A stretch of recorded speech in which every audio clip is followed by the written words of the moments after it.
तो hello what's up guys, welcome back to the channel guys. मेरा नाम है राहुल और मैं हूं अभी थाईलैंड के खूबसूरत शहर बैंकॉक शहर में, जो कि बहुत ही खूबसूरत है। आज का ये ब्लॉग बनाने का पर्पस क्या है पता है आप लोग को, थंबनेल से मालूम चल गया होगा। एक भाई का रिक्वेस्ट आया, जस्ट आज ही रिक्वेस्ट आया था कि suppose if someone is earning like 2.5 million Thai baht in Thailand, how he can save a taxes. Tax आपको सेव कैसे करना वो हम बताएंगे, कितना सेव करना वो बताएंगे। बट हाँ, स्टार्टिंग करने से पहले आप लोग से बोल दे रहे हैं, ऐसा नहीं है कि आप लोग पूरा टैक्स सेव कर सकोगे, नहीं। थोड़ा टैक्स आपको देना पड़ेगा डिपेंडिंग ऑन योर अर्निंग। क्या हाई लेवल का अर्निंग आपका है, उसमें से कितना कटने के बाद में आपको हम बता दे रहे हैं कितना कटेगा। उसके बाद में जो रिमेनिंग बैलेंस रहेगा उसका टैक्स आपको देना पड़ेगा। और अगर आप सोच रहे हो कि उसका भी क्या बोलते हैं, उसमें से भी कुछ बचाने के लिए, तो बेटर रहेगा आप यहाँ के जो लोकल यहाँ पे जो सीए हैं उनसे आप कांटेक्ट कर सकते हो। वो और भी आइडिया आपको बता सकते हैं कि क्या कहाँ पे इन्वेस्ट करना है, कहाँ पे क्या करना है, जो कि मतलब कि वो भी डिडक्ट हो जाएगा। उसके बाद में रिमेनिंग बैलेंस जो रहेगा उसमें से मेरा मतलब कि टैक्स पे करना पड़ेगा। तो इसी के ऊपर आज डिस्कस करेंगे, पूरा चार्ट निकाल दिए, लिस्ट निकाल दिए, किस किस टॉपिक पे मेरे को बात करके आप लोगों को समझाना है, स्पेशली जो भाई पूछे उनके लिए। बट हाँ, आपको टैक्स पे करना पड़ेगा क्योंकि फॉरेन कंट्री में जब आप काम करोगे तो यहाँ पे पूरा लीगली काम करोगे, आपको वर्क परमिट मिलेगा, तो सारे कुछ का टैक्स कटता है, अलाउंस वगैरह बहुत कुछ है टैक्स का रिलेटेड में। तो मेरे को जितना हो सका, हम क्योंकि हम तो सीए नहीं है, हम तो अकाउंटेंट नहीं है ना, फिर भी हम एक भाई बोले कि इन्फॉर्मेशन बनाने के लिए रिगार्डिंग, ताकि आपको थोड़ा कुछ समझ में आ जाए। तो चलिए स्टार्ट कर दिए। उससे पहले आप लोग से एक बार रिक्वेस्ट कर देते हैं कि अगर आप लोग चैनल पे नए हैं तो लाइक कर दीजिएगा, शेयर कर दीजिएगा, एंड मोस्ट इंपॉर्टेंटली सब्सक्राइब करके बेल आइकन दबा देंगे ना, तो इन फ्यूचर और भी ब्लॉग हमारे चैनल देसी ट्रैवलर के माध्यम से आते हैं, क्योंकि हम ओनली इसी के रिलेटेड ब्लॉग बनाते हैं थाईलैंड ट्रैवल के लिए। तो आपको अपडेट मिलते रहेगा तो बेटर रहेगा, और आप लोग से एक हेल्प मिल जाएगा, एक सब्सक्राइब कर देंगे तो हेल्प मिल जाएगा। क्योंकि बहुत सारे भाई देखते हैं पर सब्सक्राइब नहीं करते हैं, लाइक नहीं करते हैं। तो आपसे रिक्वेस्ट है, सब्सक्राइब जरूर कीजिएगा, मेहनत लगती है। तो चलिए स्टार्ट हो गए। सबसे पहले बता दे रहे हैं, जिसका जिसका जैसा जैसा अर्निंग है, डिपेंड ऑन दैट कितना टैक्स लगेगा। किसी का एनुअली 5 लाख थाई बाट है इनकम यहाँ पे, तो उसका टैक्स डिफरेंट है। किसी का 1 मिलियन थाई बाट है तो उसका टैक्स डिफरेंट है। किसी का 2 मिलियन बाट है उसका टैक्स डिफरेंट है। ऐसे मतलब स्लैब है, और सभी के ऊपर परसेंटेज लगा हुआ, कितना इनकम करने पे कितना परसेंट टैक्स लगेगा। यहाँ टैक्स 0 से लेके 35% तक टैक्स लगेगा आपको। अब कितना का अर्निंग आप करोगे, कौन से स्लैब में आपका अर्निंग आ रहा है, उसका कितना टैक्स यहाँ लगेगा, वो चीज़ आज के ब्लॉग में शेयर करेंगे। तो चलिए शुरू हो गए हैं। तो हम ये चार्ट निकाल कर रख के बैठ गए हैं, ठीक है ना। तो हम पढ़ेंगे और बताएंगे। देखिए, in Thailand income tax deduction from salaries depend on several factors, जो जैसे कि आपको बता, डिपेंड ऑन सेवरल फैक्टर्स, क्या स्लेब है आपका, including your income level, residency status and applicable deduction और अलाउंस हेयर्स एंड ओवरव्यू। जैसे कि आपका यहाँ पे आप रह रहे हो, वर्क परमिट है, आपका खुद का घर है, खुद का घर है और उसका लोन पे कर रहे हो, लोन पे घर है, तो ये एक बेनिफिट हो गया आपका। जो आपका टोटल अर्निंग है ना, जो आपका लोन है ना, वो कटेगा पहले, उसको माइनस करने के बाद में उसका टैक्स निकाला जाएगा। तो जितना भी आपका, जैसे कि इंश्योरेंस आप पे करते हो यहाँ पे, तो इंश्योरेंस भी कटेगा आपका। उसके बाद में टोटल बैलेंस में से एनुअली टोटल जो आपका इनकम है उसमें से आपका होम लोन का जो बैलेंस जाता है वो कटेगा, इंश्योरेंस का वो कटेगा। उसके बाद जो रिमेनिंग बैलेंस रहेगा ना, उसका टैक्स बनेगा, मतलब कि कितना परसेंट टैक्स निकलेगा। और हाँ, जैसे कि आप लोन पे कर रहे हो, इंश्योरेंस पे स्पेशली आप इंश्योरेंस पे कर रहे हो ना, जब आप टैक्स पे करोगे तो वो रिफंड आपको आ जाएगा, ठीक है। तो ये चीज़ दिमाग में रखिएगा, इंश्योरेंस का ओनली। तो इसमें देखिए, जैसे कि बताया गया है, personal income tax rates progressive. जैसे कि पर्सनल जो जो इनकम करते हैं उनका हम एक रेट बता दे रहे हैं कि अगर परसेंटेज कटेगा कितना इनकम में। जैसे कि अगर 1.5 lakh Thai baht annually income जिनका है, 0 से लेकर 1.5 लाख, उनको यहाँ पर टैक्स देने का कोई ज़रूरत नहीं है, ठीक है ना। और जैसे कि जिनका 1.5 लाख थाई बाट से लेकर 3 लाख थाई बाट का जो इनकम है साल का, उनको 5% टैक्स यहाँ देना पड़ेगा। और इसमें से क्या क्या डिडक्शन है वो आगे ब्लॉग में भी हम बता रहे हैं, ठीक है ना। तो और जिनका देखिए 3 लाख से 5 लाख थाई बाट के बीच में या 5 लाख तक इनकम है ईयरली, उनको यहाँ पे सैलरी टैक्स देना पड़ेगा 10% ईयरली। और 5 लाख से 7,50,000 जिनका इनकम है उनको 15% टैक्स देना पड़ेगा। और 7,50,000 से लेकर 1 मिलियन थाई बाट तक जिनका इनकम है ईयरली, उनको 20% टैक्स देना पड़ेगा। तो ये देख सकते हैं, 1 मिलियन से लेकर 2 मिलियन जिनका 2 मिलियन थाई बाट जिनका इनकम है ईयरली, उनको 25% टैक्स देना पड़ेगा। 2 मिलियन थाई बाट से लेकर 5 मिलियन थाई बाट तक जिनका इनकम है उनको 30% टैक्स देना पड़ेगा। ओवर 5 मिलियन बाट जिनका इनकम है उनको 35% टैक्स देना पड़ेगा। तो यहाँ का ये गाइडलाइन है इनकम टैक्स का, ठीक है ना, जो कि आपको पे करना पड़ेगा। डिडक्शन एंड अलाउंस, इसमें आप एक चीज़ कर सकते हो, जैसे कि यहाँ का ये फैसिलिटी मिला है, जैसे कि अगर आप फैमिली के साथ रह रहे हो आप, या फिर आप फैमिली के साथ नहीं रह रहे हो, तो भी आप मेंशन कर सकते हो कि मेरे फैमिली का एक्सपेंसेस ये है, कितना तक आपका उससे फैसिलिटी मिलेगा, कितना तक मेन बैलेंस से आपका वो कट सकता है। जैसे कि देखिए deduction and allowance, Thailand offers various deduction and allowance to reduce taxable income. तो जो एक्सपेंसेस वगैरह है वो चीज़ आप माइनस करके, जैसे जिनका मतलब कि 20 लाख बाट है, 25 लाख थाई बाट इनकम, तो आप वो अपना एक्सपेंसेस ऐड कर सकते हो, जो कि माइनस हो जाएगा आपका 25 लाख बाट से, और रिमेनिंग बैलेंस जो रहेगा उसका टैक्स लगेगा आपका। तो क्या क्या आप मेंशन कर सकते हो, जैसे कि देखिए एम्प्लॉयज़ ग्रोस 50% इनकम, मतलब कि आपको ग्रॉस करना पड़ेगा, जैसे ग्रॉस इनकम है जिसमें से कि आपका 1 लाख थाई बाट छूट है आपका, उसमें से कट जाएगा आपका एक्स्ट्रा, मतलब कि स्टैंडर्ड डिडक्शन वो आपके एक्सपेंसेस के लिए 1 लाख थाई बाट आपका कट जाएगा। वो सभी के लिए नॉर्मल है, जितने भी यहाँ पे एम्प्लॉय है, थाई बोल लीजिए या फिर नॉन थाई बोल लीजिए, फॉरेनर बोल लीजिए, सभी लोग के लिए सेम है। फिर देखिए पर्सनल अलाउंस में लाइक स्पाउस, जैसे कि आपकी वाइफ है, उनका नो इनकम है या फिर लेस देन 30,000 बाट उनका इनकम है, तो उनके नाम पे आप मतलब कि 60,000 अलाउंस कट कर सकते हो मेन बैलेंस से, ठीक है ना। तो जैसे कि 60,000 आपको उसमें मिल गया। फिर इनसे चिल्ड्रेन है आपके, जैसे कि उनके ऊपर लाइक 30,000 था, but per children up to 3 years born from 2018 के बाद से जिनका जन्म है, उनके ऊपर मतलब कि अगर आपके फैमिली में 2 या 3 चिल्ड्रेन है, तो पर इंडिविजुअल 30,000 थाई बाट आप माइनस कर सकते हो अपने मेन एनुअली इनकम से। फिर से देखिए अदर अलाउंस लाइक पेरेंट का केयर करना है, उनके लिए एक्सपेंसेस चाहिए, उसका 30,000 थाई बाट अलग सा माइनस कर सकते हो आप।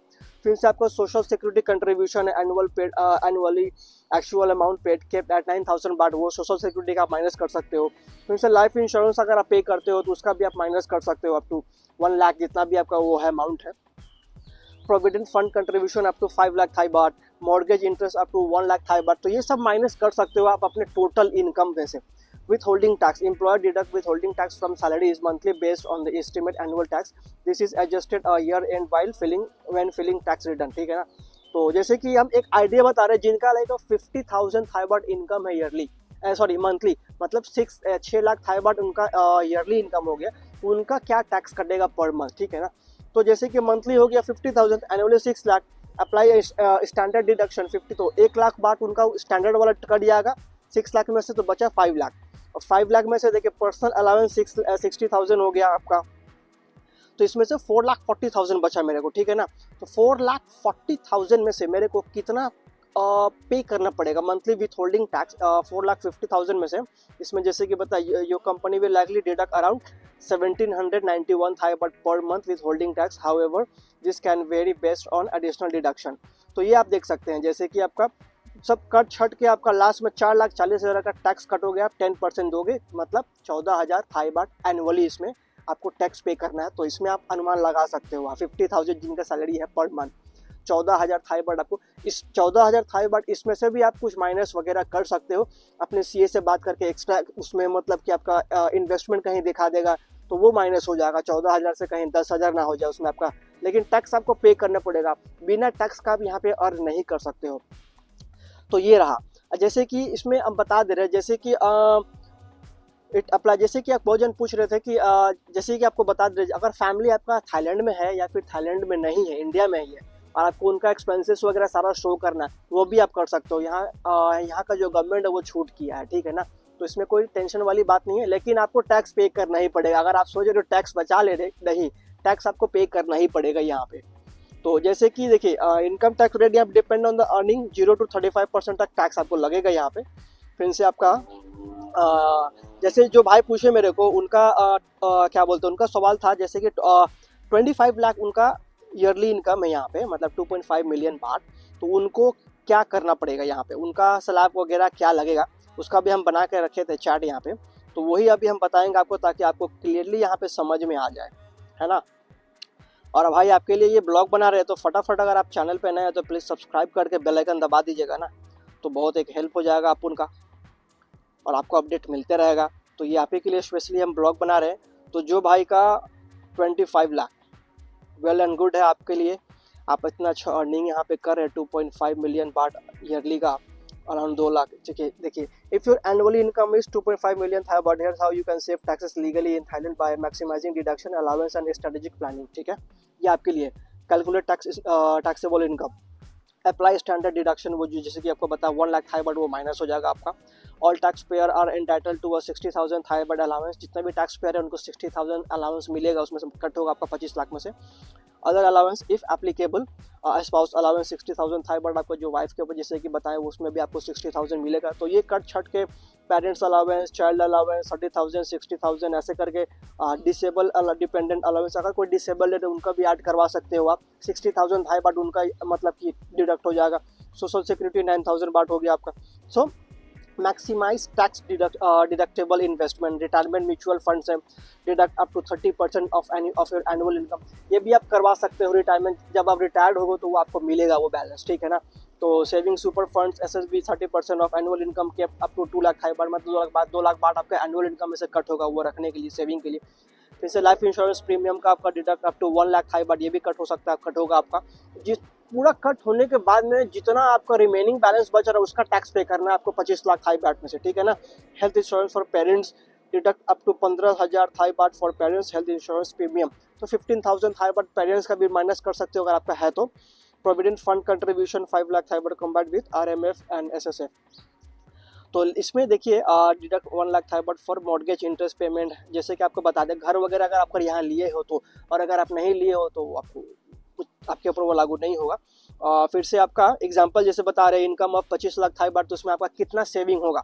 स्टैंडर्ड डिडक्शन 1 लाख हो गया, पर्सनल अलाउंस 60,000 थाई बाट हो गया, सोशल सिक्योरिटी 9,000 थाई बाट हो गया, आरएमएफ 5 लाख थाई बाट हो गया, लाइफ इंश्योरेंस 1 लाख थाई बाट हो गया, मॉर्गेज इंटरेस्ट 1 लाख थाई बाट हो गया। अगर आपका मॉर्गेज है तो ठीक है, तो ही ये ऐड होगा, अगर नहीं है तो ये 1 लाख माइनस कर देगा, ये ऐड नहीं होगा आपका, ठीक है। सो टोटल डिडक्शन हो गया आपका 25 लाख थाई बाट में से 8,69,000 बाट, ये आपका डिडक्शन हो गया, मतलब कि ये बच गया, इतना बैलेंस का टैक्स आपका नहीं लगेगा। तो इतना बैलेंस माइनस करने के बाद में 16,31,000 थाई बाट जो आ रहा है, इसका आपको टैक्स पे करना पड़ेगा। इसका आपका 16 लाख का स्लैब में अगर हम आते हैं तो इसका आपका 25% टैक्स आपका लगेगा, जो कि 1,57,750 थाई बाट आपका टैक्स है ईयरली। यस, तो इसमें आपको क्या करना है, इसमें आप अपने क्या बोलते हैं 16,31,16,31,000 आपका जो रिमेनिंग बैलेंस हुआ, इसका एक बार हम कर लेते हैं अपना कैलकुलेशन। 16,31,000 इंटू 30%,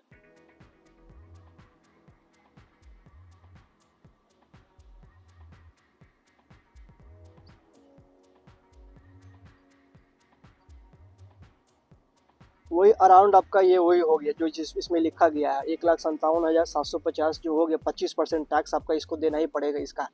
तो इसका अनुमान आप लगा सकते हो, 16 लाख का मतलब 16,31,000 आपका ये क्या बोलते हैं अराउंड 4-5 हज़ार रुपये आपका ये इंटरेस्ट हो गया, 5,000 समथिंग हो गया आपका। एक मिनट, 1,57,750 ना आपका, 1,57,750 डिवाइडेड बाय 12, तो मतलब कि ये टैक्स हर महीना आपका अराउंड 13,145 समथिंग ये टैक्स आपका कटेगा ही कटेगा। तो ये इसको आप स्किप नहीं कर सकते हो। अगर इसको भी आपको स्किप करना है तो आप अपने सीए से बात कर सकते हो, जो यहाँ पे थाई में जो सीए है उनसे आप बात कर सकते हो। वो कुछ इन्वेस्टमेंट वगैरह यहाँ वहाँ दाएं बाएं से करके, ये तो सीए का काम है, वो एडजस्टमेंट करके आपको मतलब कि समझा सकते हैं बढ़िया से, और वो और थोड़ा बैलेंस कम कर सकते हैं। ये ऑफिशियली जो है वो आपके साथ में हम शेयर किए हैं, तो आप लोग बता दीजिएगा आपको ऐसे ऐसे करना है। और अगर कुछ समझ में नहीं आएगा तो मेरे को आप इंस्टा पे मैसेज कर सकते हो, और क्लियरली आपको हम मतलब कि मैसेज के द्वारा समझा सकते हैं, मैसेज करके आपको वो डिटेल्स वगैरह शेयर कर सकते हैं, ताकि आपको क्लियरली समझ में आए। पूरा क्लियरली समझना है तो आपको सीए से कांटेक्ट करना पड़ेगा, सीए आपका पूरा हेल्प करेगा। तो ये ईयरली का 1,57,000 जो आपका ये टैक्स जो दिखाया गया है इसमें 1,57,750, इसमें से भी आप सेव कर सकते हो अगर आप सीए आपका दाया वाया करेगा तो, ठीक है ना। तो अराउंड वो सीए करेगा भी तो 10-20,000 था, बट इसमें से भी आपका बचा सकता है, लेकिन आपको टैक्स पे करना पड़ेगा, ठीक है। तो ये रहा डिटेल्स आपके साथ में शेयर करना था। तो ये ब्लॉग आपको कैसा लगा, स्पेशली भाई आपके लिए जो 25 लाख बात का बात शेयर किए थे, बताए थे, मेरे से पूछे थे उनके लिए। तो आप बता दीजिएगा। और भी भाई जिनको हेल्प चाहिए था, जिनको इन्फॉर्मेशन चाहिए था regarding tax paid in Thailand, तो बता दीजिएगा। क्योंकि आजकल पहले टैक्स थोड़ा कम लगता था थाईलैंड में, लेकिन अभी टैक्स थोड़ा बढ़ गया। टैक्स ये गवर्नमेंट मतलब कि सटिया गया है, तो टैक्स यहाँ बढ़ते जा रहा है। और आप लोग देख लीजिएगा, अर्निंग अच्छा है यहाँ पे, सोर्स ऑफ अर्निंग अच्छा है, तो आपको टैक्स पे करना ही पड़ेगा। Without tax you can not do anything. Tax जब आप पे करोगे, तो जब आप मनी ट्रांसफर ही करोगे ना आप इंडिया में, तो उसमें भी टैक्स आपका कम लगेगा, चार्जेस कम लगेगा, क्योंकि आप ऑलरेडी टैक्स पे कर रहे हो यहाँ पे अपने अर्निंग का। तो जब मनी एक्सचेंज करते हो ना, तो वो भी आपको कम लगेगा, बहुत कम लगेगा, नॉर्मल रेट से भी कम मतलब। तो आप समझ सकते हो। तो चलिए, ये ब्लॉग आपको कैसा लगा मेरे को एक बार कमेंट करके बताइएगा, शेयर कीजिएगा, ठीक है ना। और अपना ओपिनियन मेरे को बताइएगा, और किस चीज़ के ऊपर ब्लॉग बनाना है मेरे को एक बार आप कमेंट कर दीजिएगा, या फिर मैसेज कर दीजिएगा इंस्टा पे। उसके माध्यम से आपको रिप्लाई करेंगे, उसके अकॉर्डिंगली एक मतलब कोई स्टडी करेंगे, इन्फॉर्मेशन निकालेंगे, उसके ऊपर एक ब्लॉग बना देंगे। तो ये रहा टैक्स, हाँ मतलब कि कितना टैक्स करता है थाईलैंड में, कितने सैलरी वाले लोग का बेसिस क्या है, ठीक है ना। तो चलिए, अब आपसे हम अलविदा लेते हैं और आपसे मिलते हैं अगले ब्लॉग में। तब तक के लिए आप लोग को पता है ना क्या, अपना ख्याल रखिए और स्टे देसी।